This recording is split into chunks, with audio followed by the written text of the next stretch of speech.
Kapag nakagat po ng aso na gumagamit na po ng Ionic, hindi na po ba kailangan ng vaccine?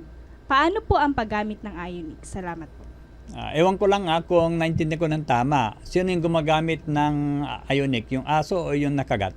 Yung tao po, Dok. Kasi nakalagay kung gumamit ng yung asong kumagat ng asong gumagamit ng Ionic, sabi, di ba? Opo, yung tao So yung taong gumagamit. Okay. Ngayon, kung kayo po ay gumagamit ng Ionic, make sure na tama ang dose. Kasi hindi sapat na gagamit ka lang. Kung kulang ang dose, yung protection nyo po ay hindi rin maayos.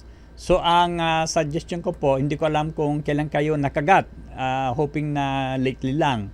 Kasi the best way to do pag kayo ay nakagat ng hayop ay hugasan yung area na kinagat ng soap and running water. Pagkatapos, kung meron kayong Ionic, patakan nyo po yung sugat. Ang gagawin ng Ionic, sipsipin po yung dumi sa inyong sugat. Kaya usually, pag napatakan, magbi-bleed po uli yung sugat. Lalo dun sa mga punctured wound. Kasi kagat yun and therefore punctured.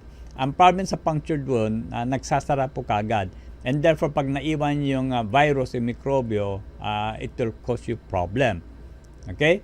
So, patakan. And then, after that, pahiran nyo ulit ng Ionic.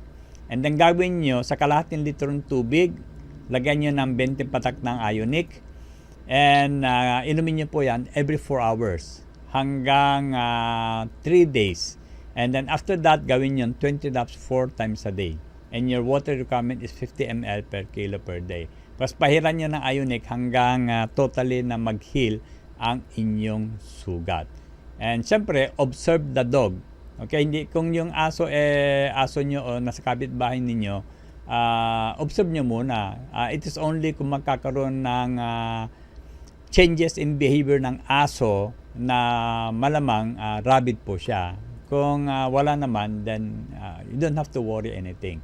And then, yung pangunahing sangkap kasi ng ating Ionic is magnesium chloride. And studies have shown that itong rabies is one of the diseases na kayang i-manage po ng magnesium chloride. Okay? Basta tama ang intake po ulitin ko po, basta tama ang intake.